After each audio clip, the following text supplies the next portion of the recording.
Assalamu alaikum. Yesterday we studied about curriculum, its characteristics, principles, types, and important components. Today I'll pick up from the point we left off yesterday, that's role of national statutory bodies in context of curriculum development. यहाँ पे statutory bodies को हम देखेंगे कौन कौन सी है.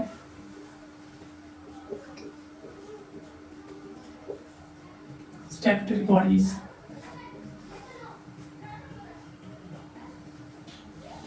Statutory bodies होती क्या है? पहले ब्रीफली इसको जानेंगे. उसके बाद हम आ जाएंगे UGC university grants commission, national council of teacher education. इनका क्या रोल है करिकुलम डेवलपमेंट में? किसको आप स्टैट्यूटरी बॉडी कह रहे हैं? एक एग्जांपल देता हूं मैं. ये यूजीसी जो आज हम कह रहे हैं यूनिवर्सिटी ग्रांट्स कमीशन, ये prior to UGC Act 1956, it was an advisory body. क्या थी ये advisory body थी. Then post जो UGC Act हुआ 1956 में, उसमें ये statutory body बन गई. तो क्या फर्क है advisory और statutory में? ये advisory body जो होती है, इसकी जो कोई चीज़ रिकमेंडेशंस होती हैं या कुछ सजेशंस होती हैं, वो बाइंडिंग नहीं होती हैं गवर्नमेंट पर या किसी दूसरी ऑर्गेनाइजेशन पर.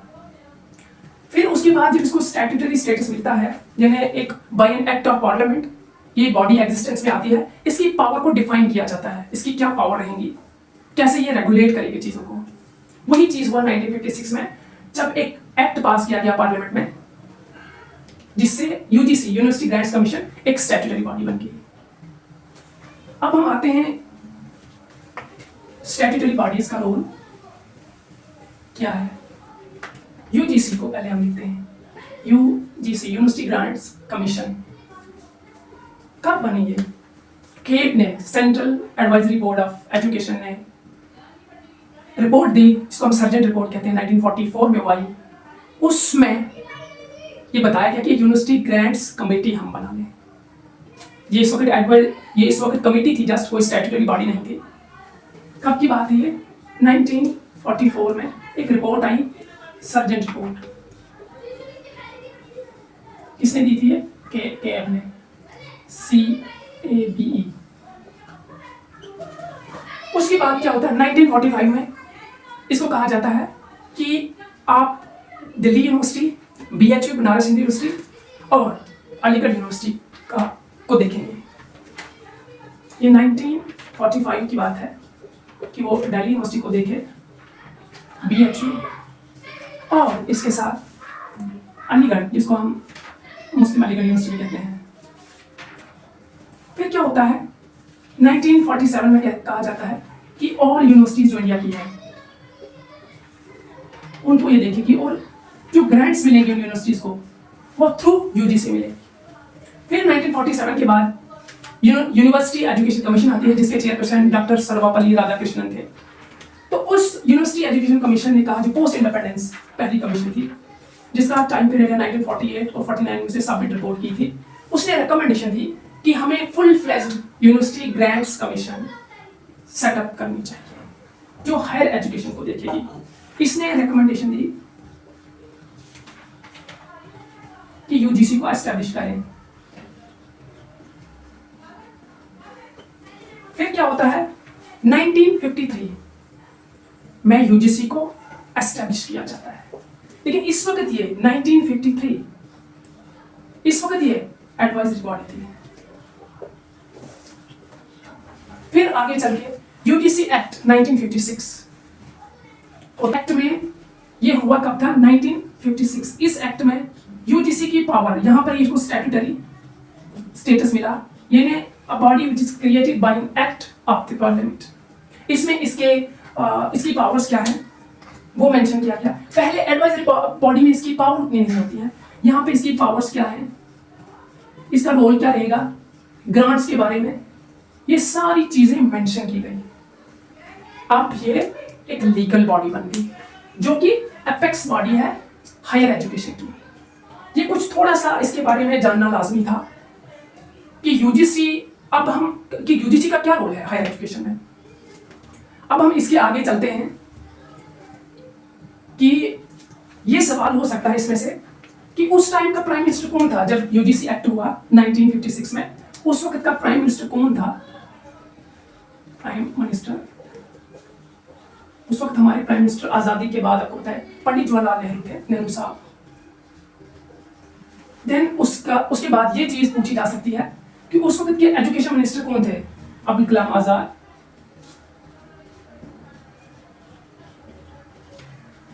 थे।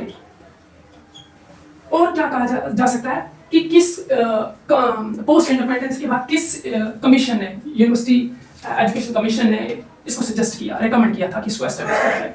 ये सवाल किसकी रिकमेंडेशन पे? University education commission. कब?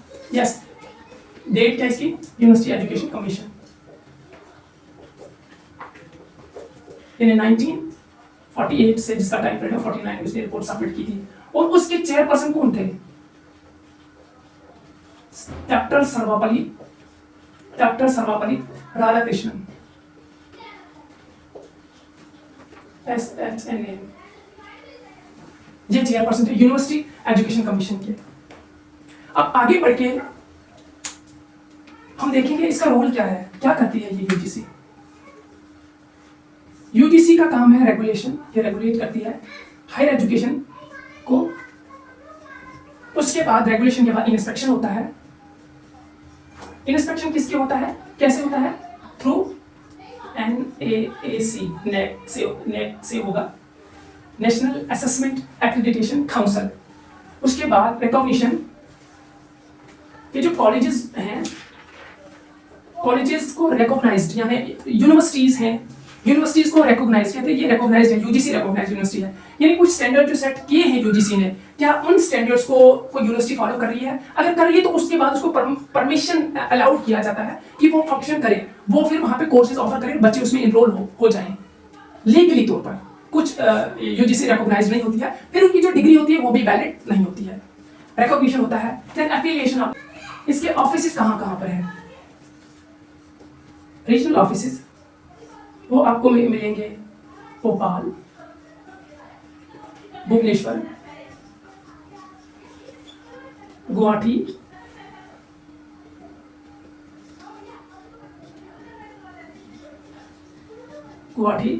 अहमदाबाद,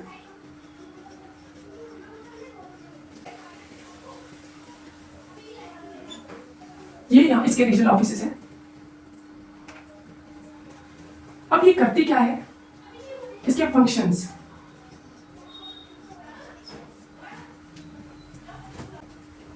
अब हम इसके बाद इसके फंक्शंस आते हैं कि यूनिवर्सिटी क्या काम करती है। एक तो वो, let me erase it so that we can write it in the centre of the board.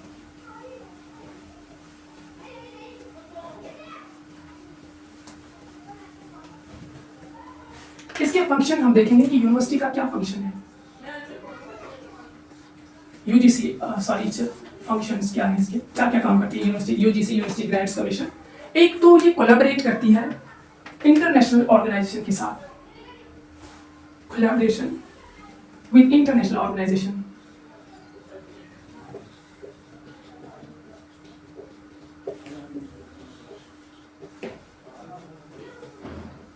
International organisation, suppose हमारी यूनेस्को है, ये एक ऑर्गेनाइजेशन है।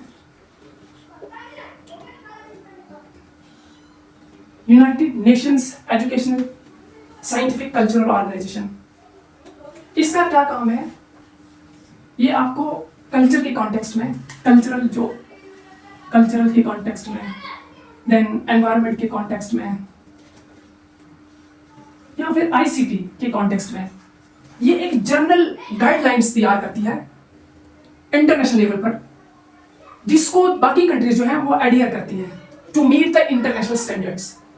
जैसे कल्चरल के बारे में अगर हम कहते हैं, कहीं साइट्स जो है यूनेस्को ने वर्ल्ड हेरिटेज साइट की, उनका कल्चरल इंपॉर्टेंस है। ताजमहल को किया है, रेड फोर्ट को किया है उन्होंने। देन एनवायरनमेंट में क्या है कि कह रही सस्टेनेबल डेवलपमेंट होनी चाहिए। अब यूजीसी ने इसके साथ कोलैबोरेशन करके क्या किया कि अपने जो करिकुलम है यूनिवर्सिटी का, different masters UG PG programme जो है, उनके अंदर कुछ मॉड्यूल्स डाले। Sustainable development goal 4, sustainable development goal 5, gender equality, equal opportunity, access education को मिले। ये यूजीसी ने इसके साथ कोलैबोरेशन करके कुछ मॉड्यूल्स डाले यूजी पीजी लेवल पर, ताकि इंटरनेशनल स्टैंडर्ड्स को मीट कर पाए। ये यूनेस्को जो है ये कोई फ्रेमवर्क नहीं करती है इंटरनेशनल लेवल पर फॉर्मुलेट, बल्कि कुछ जनरल गाइडलाइंस देती है। तो यूजीसी इसके साथ कोलैबोरेट करके अपने इंटरनेशनल स्टैंडर्ड जो है वो मेंटेन रखती है यूनिवर्सिटी का। इवन की जो एक्सचेंज ऑफ फैकल्टी होती हैं, एक्सचेंज ऑफ स्टूडेंट्स होते हैं, हमारे फैकल्टी यूनिवर्सिटी के फैकल्टी मेंबर्स दूसरी यूनिवर्सिटीज में जाते हैं प्रोफेशनल डेवलपमेंट ट्रेनिंग की तरह, कि बाकी यूनिवर्सिटीज में क्या क्या अप्रोचेस हैं पढ़ाने की, वो पेडागोजी, फिर उनको लेकर अपने कॉन्टेक्स्ट में उनको अप्लाई करें, टीचिंग को बेहतर बनाएं।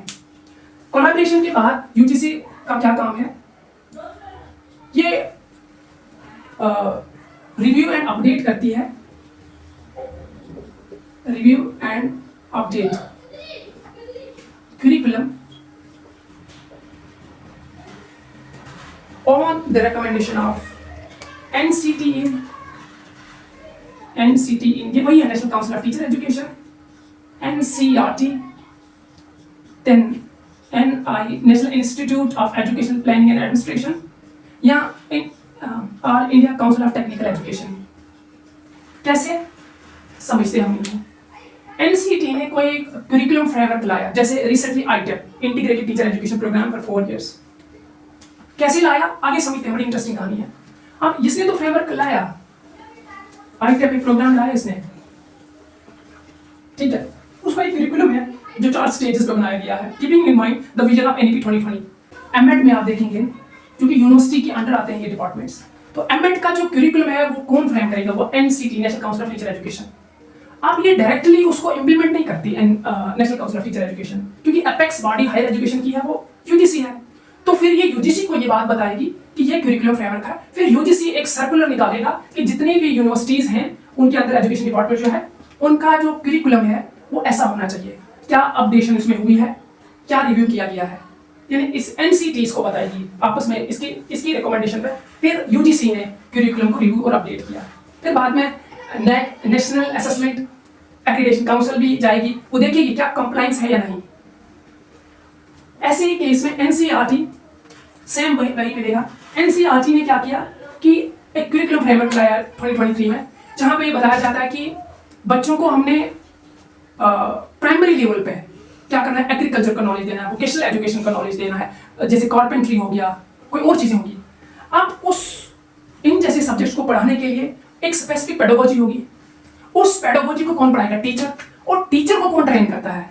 एनसीटीई ने जो करिकुलम डिजाइन किया वही करिकुलम इसको ट्रेन करेगा।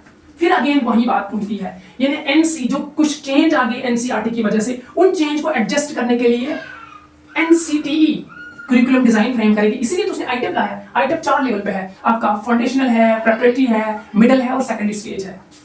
स्टेज स्पेसिफिक स्पेशलाइजेशन होगी टीचर की। नेक्स्ट हम आएंगे national institute of education planning and administration. इसका मैं उतना नहीं बताऊंगा, इसका सिर्फ आप इतना याद रखिए क्योंकि वीडियो लंबी हो जाएगी। ये एडमिनिस्ट्रेशन के रिलेटेड, ये प्लानिंग एंड एडमिनिस्ट्रेशन, ये AICT all India council of technical education deal करती है जो टेक्नोलॉजी इंजीनियरिंग मैनेजमेंट है उसके साथ। तो ये भी जब ऐसे ही एनसीटी की तरह करिकुलम को कुछ करिकुलम बनाएगी, फिर ये यूजीसी को कहेगी, यूजीसी सर्कुलर निकालेगा, फिर वो इंप्लीमेंट किया जाएगा। और क्या काम है इसका कि ट्रेनिंग प्रोग्राम्स, यूजीसी का क्या है? ट्रेनिंग प्रोग्राम्स किसके लिए? जो फैकल्टी मेंबर्स होते हैं उनके लिए सेमिनार्स हैं, वर्कशॉप होंगे, फैकल्टी एक्सचेंज होगी, बाहर कंट्रीज में जाएंगे, वो देखेंगे वहां कैसे पढ़ा रहे हैं, सेमिनार्स होंगे,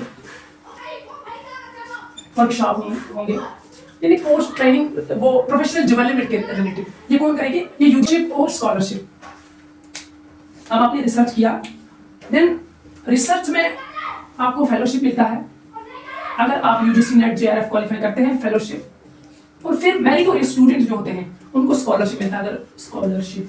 अगर आपने टॉप किया यूनिवर्सिटी में, यानी बेस्ड ऑन योर मेरिट, आपको यूनिवर्सिटी की तरफ से कुछ पैसे मिलेंगे, फाइनेंशियल सपोर्ट। ये कुछ चीजें हैं जो यूनिवर्सिटी ग्रांट्स कमीशन करती है। अब इसके आगे हम आ जाएंगे national council of teacher education. उसका देखेंगे क्या रोल है। कई चीजें तो आपको समझ आई गई होंगी, जो नहीं आई वो हम समझेंगे। स्टैट्यूटरी बॉडी, ये भी स्टैट्यूटरी बॉडी है। सबसे पहले कब इसको एस्टैब्लिश किया गया था? And national council of teacher education, सबसे पहले इसको एस्टैब्लिश किया था 1973। उसको दिया गया था as an advisory body.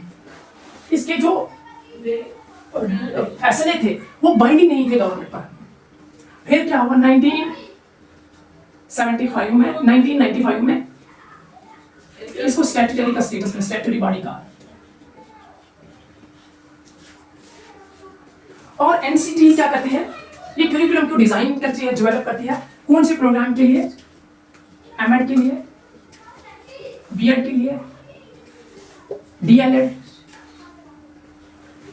DElEd programme जो होते हैं, बीएलएड जो होते हैं,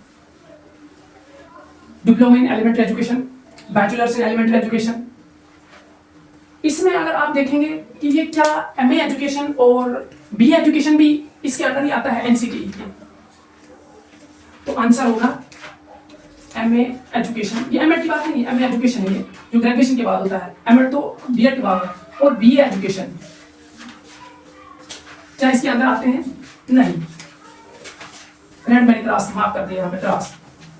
और इसका क्या काम है? अब इन्होंने जो नया प्रोग्राम, नई गाइडलाइंस आई है and national council of teacher education कि आपका बीए 4 इयर्स इंटीग्रेटेड कोर्स का बीए प्लस बीएड होगा, या फिर बीएससी प्लस बीएड। और अब ये जो स्टैंड अलोन कॉलेजेस हैं 2 इयर्स का, ये 2030 के बाद इसको खत्म नहीं किया जाएगा। ये भी एनसीटी से होता है। देन उसके बाद इसके कुछ रीजनल ऑफिसेस हैं। इसका हेड ऑफिस दिल्ली में है, हेड ऑफिस, इसका हेड ऑफिस जो है वो दिल्ली में है। इसके रीजनल जो ऑफिसेस हैं वो कहां कहां पर है? भुवनेश्वर है,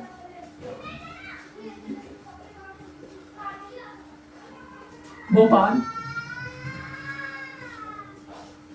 देन उसके बाद बेंगलोर और जयपुर। ये भुवनेश्वर उड़ीसा है ना, याद आ रहा है। देन भोपाल मध्य प्रदेश, बेंगलोर कर्नाटक, बेंगलुरु भी इसको बोलते हैं, और जयपुर राजस्थान। इसने आईटेप कोर्स लॉन्च किया है। आईटेप, जिसका जिक्र मैं कई बार पहले कर चुका हूँ 2021 में। ये स्टेट स्पेसिफिक है। जो एनईपी 2020 में आपने कहा कि स्कूल की स्टेज उन्होंने क्या रखी? फाउंडेशनल रखी है। सबसे पहले प्रेपरेटरी रखी है, मिडिल और सेकेंडरी। स्टेज स्पेसिफिक यहां पे एडमिशन किया जाएगा कि आप किस लेवल पर बनना चाहते हैं। इसके ये आईटेप लॉन्च भी किया गया है गवर्नमेंट कॉलेज ऑफ एजुकेशन जो केनाल रोड पर है। कहीं बैचेस शायद 1-2 बैचेस उसके निकले भी होंगे। 12th के बाद है 4 years integrated teacher education programme. वहां पे ये तो पढ़ाए जाते हैं, फाउंडेशनल और प्रेपरेटरी। मिडिल और सेकेंडरी अभी वहां पर नहीं आया है। इसमें 2 सब्जेक्ट्स, उसमें हम नहीं कहेंगे कि 2 सब्जेक्ट इसमें से आप चाहें तो आपका जो डोमेन रहेगा उसमें करें, आप मास्टर्स आगे, या दूसरा आपका जो सब्जेक्ट हो उसमें करें। डायमेंशंस क्या है करिकुलम की? नंबर 1 इसका स्कोप। अब आप करिकुलम में कौन कौन से सब्जेक्ट्स पढ़ाएंगे? स्कोप मींस उसकी विड्थ क्या रहेगी, उसकी कहां तक उसका फैलाव होगा। आप डिफरेंट सब्जेक्ट्स को देखेंगे कि कौन कौन से सब्जेक्ट्स, कौन कौन से कोर्सेज यहां पे होने चाहिए। दूसरे नंबर पे आपका आएगा स्कोप के बाद इंटीग्रेशन। ये डिफरेंट सब्जेक्ट्स का आपने कैसे इंटीग्रेशन रखा है। तीसरा सीक्वेंस, सब्जेक्ट्स तो हैं, आपने किस ऑर्डर में उनको रखा है। और फिर आर्टिकुलेशन। आर्टिकुलेशन 2 टाइप की आएगी यहां। एक आपका हॉरिजॉन्टल आएगा और दूसरा वर्टिकल। ये आर्टिकुलेशन क्या है? यानी आपने सब्जेक्ट को इस लॉजिकल वे में रखना है कि एक दूसरे के बीच में कोई कनेक्शन होगा, स्ट्रॉन्ग कनेक्शन बने। फिर इनका अक्सर ही कहा जाता है, आप देखेंगे आर्टिकुलेशन में, ये क्रॉस ग्रेड भी हो सकता है, क्रॉस ग्रेड यानी एक grade 6th 7th grade 8th grade में भी हो सकता है, देन ग्रेड स्पेसिफिक या ग्रेड सेम ग्रेड में भी हो सकता है। आर्टिकुलेशन के बाद फिर इसमें हम कंटिन्यूटी पे आएंगे। फिफ्थ में यहाँ पे रेज करके कंटिन्यूटी पे आएंगे।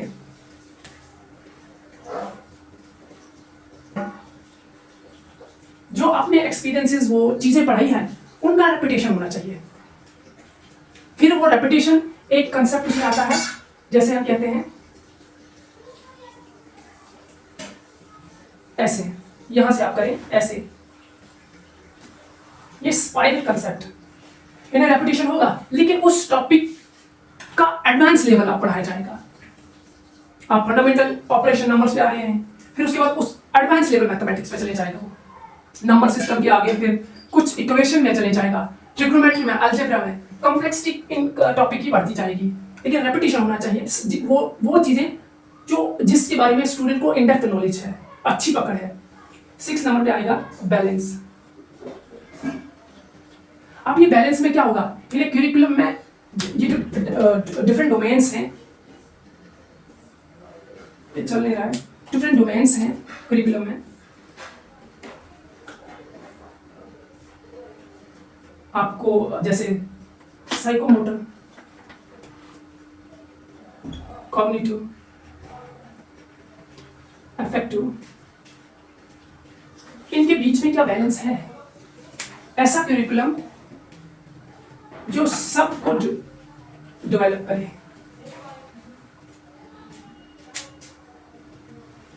ये सब कुछ होकर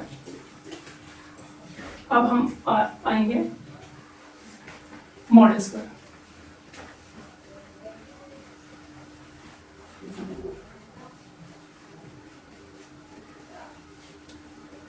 मैंने आपको कल कहा था कि इंपॉर्टेंट कंपोनेंट्स क्या क्या हैं करिकुलम के, आपको अगर याद हो तो उनको याद कैसे रखना है। आप जब कोई प्रोग्राम करते हैं तो मकसद होता है उस प्रोग्राम को करने का, तो मकसद मीन्स ऑब्जेक्टिव।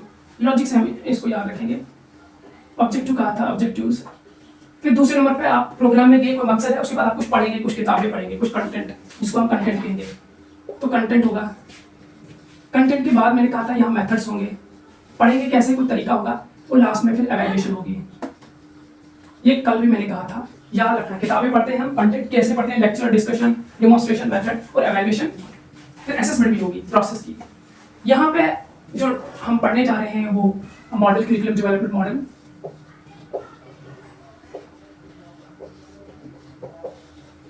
ये दिया है टेलर ने, रल्फ टेलर। टेलर का मॉडल जो है इसको हम ट्रेडिशनल कहते हैं। याद कैसे रखेंगे आप, टेलर नहीं दर्जी, दर्जी ट्रेडिशनल टाइप में था, दर्जी के पास ले जाओ। अब उतना दौर नहीं रहा दर्जी का, नए कपड़े से रेडीमेड मिलते हैं। ट्रेडिशनल है ये, सब्जेक्ट सेंटर्ड है। ट्रेडिशनल है तो सब्जेक्ट सेंटर्ड ही है। नए जो चीजें हैं वो लर्नर सेंटर की बात करेंगे। उसके बाद ये डिडक्टिव रीजनिंग पर, डिडक्टिव अप्रोच पर चलता है। डिडक्टिव अप्रोच क्या है, इंडक्टिव, डिडक्टिव रीजनिंग आपने पढ़ी हुई। डिडक्टिव मींस आप बड़ी चीज, जनरलाइजेशन, प्रिंसिपल से छोटी छोटी चीज तक बातें। All men are mortal, Ram is a man so Ram is mortal. Deductive generalisation क्या है, ऑल मेन मॉर्टल। इसका अपोजिट जो हम हिल्डाटॉप मॉडल में पढ़ेंगे उसमें इंडक्टिव अप्रोच है, छोटी छोटी चीजों से, ये शाम है, राम है, मोहम्मद है, ये सारे मॉडल है, इसीलिए इंसान मॉडल है। छोटी छोटी चीजों से बड़ी चीज की तरफ, जनरलाइजेशन की तरफ गया। और इसको दूसरा नाम क्या है, इसको हम ऑब्जेक्टिव मॉडल भी कहते हैं। बेसिक एक बुक लिखी गई है, basic principles of curriculum and instructions.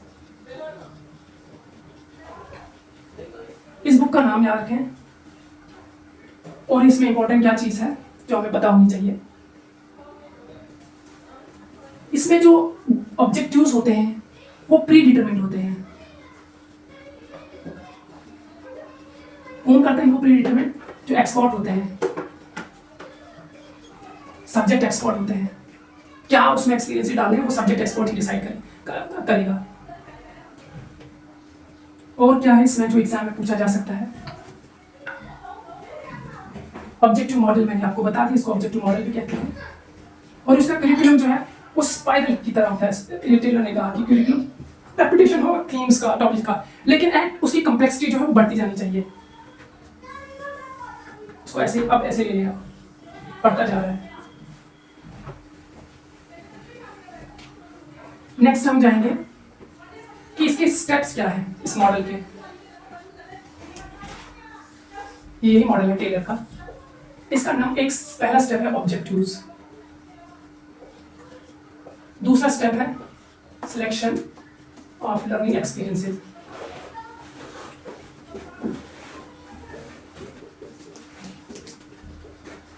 तीसरा है ऑर्गेनाइजेशन ऑफ लर्निंग एक्सपीरियंसेस,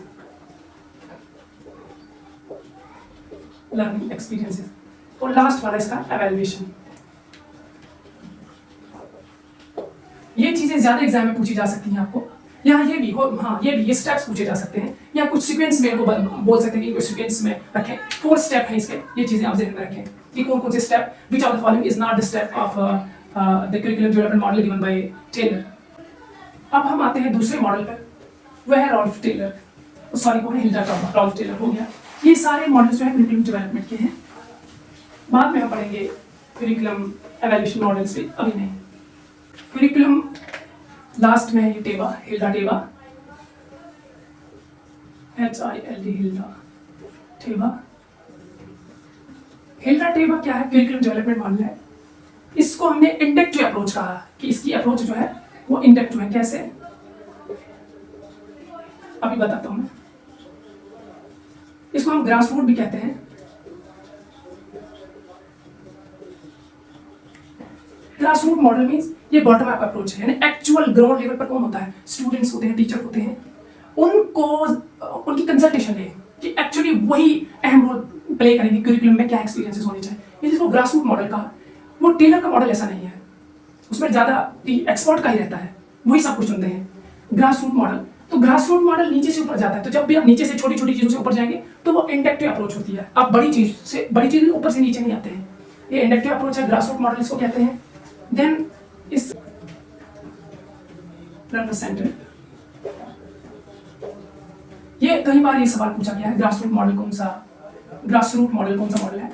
ये हिल्डा टेबा था है जी।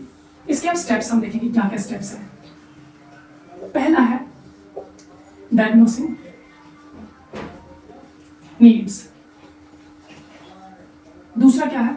Formulation of objectives. में शॉर्ट में लिख दूं, formulation of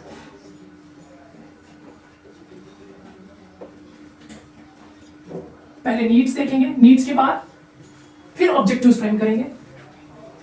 then selection of content, selecting content को सिलेक्ट करने के बाद आप उसको ऑर्गेनाइज करेंगे, ऑर्गेनाइजिंग कंटेंट। फिर उसके बाद आप लर्निंग एक्सपीरियंसेस पे आएंगे। लर्निंग एक्सपीरियंस के बाद आप इनको ऑर्गेनाइज करेंगे, लर्निंग एक्सपीरियंसेस, और बाद में फिर एंड में क्या होगी? एवेल्युएशन। मैं बताता हूं आपको कि कल जिस चीज पर मैंने जोर दिया था कि इंपॉर्टेंट कंपोनेंट्स करिकुलम की क्या है, वो इसलिए मैं बता रहा था। अगर एक बार याद हो गए कि ऑब्जेक्टिव्स हैं, ऑब्जेक्टिव्स के बाद आपका कंटेंट, ये मैंने पहले बताया है आपको, आज भी बता दिया। कंटेंट के बाद मेथड्स, और मेथड्स के बाद एवेल्युएशन। ये चीज EVALUATION एवेल्युएशन, इसको आप देख लेना स्पेलिंग। ये चीज अगर आपको याद होगी तो मॉडल के स्टेप याद रहेंगे। इसमें नई चीज क्या है? Diagnosing needs. बाकी ऑब्जेक्टिव्स यही आ गया। ये देखो सिलेक्टिंग कंटेंट, फिर मैंने कहा था उसी कंटेंट को ऑर्गेनाइज करेगा, सिस्टमैटिक वे में रखेगा ताकि वो इजीली अंडरस्टैंड कर पाए। फिर ऑर्गेनाइजेशन किस बेस पे होगा? वो सब्जेक्ट के लॉजिक पे होगा या साइकोलॉजिकल बेस पे होगा। उसके बाद लर्निंग एक्सपीरियंसेस, वो एक्सपीरियंसेस को यहां पे वो सिलेक्ट करेगा, learning experiences, selecting learning experiences. उसके बाद ऑर्गेनाइज उनको करेगा। लर्निंग एक्सपीरियंसेस को मैंने कल भी कहा था, ये मेथड से रिलेट करते हैं। आप किन एक्टिविटीज की मेथड से आप उस कंटेंट को ट्रांजैक्ट करेंगे। फिर उसके बाद उसको ऑर्गेनाइज करेंगे लेवल में और एंड में इसकी एवेल्यूएशन। ये कुछ स्टेप्स है, इनमें से स्टेप्स पूछे जा सकते हैं उसके डिफरेंट, ये देंगे आपको, कहेंगे इनको ऑर्डर में लगाएं। या कहे जा सकते हैं कि ये जो सिलेक्टिंग लर्निंग एक्सपीरियंस है, इसके आगे वाला कौन सा स्टेप है या इसके पीछे वाला कौन सा स्टेप है, इस तरह के आ सकते हैं। अब हम करते हैं अपनी क्लास को समराइज। ज्यादा इसमें मैंने समझाया नहीं। अगर आप मजीद समझना चाहते हैं कि ये ऑब्जेक्टिव्स कैसे फॉर्मुलेट होंगे, कंटेंट क्या होगा, तो मेरी प्रीवियस वीडियो आप देखें जिसमें meaning, concept, principles, types of curriculum है, उसमें बहुत अच्छे से बताया गया है। तो आज के लिए इतना ही। अगर आपको मेरी क्लास अच्छी लगी तो hit the like button, do subscribe, share with your friends, and in case you think, since I'm a new educator, in case you think it is need to improve, you can make suggestion in the comment section. Thank you and thank you for watching.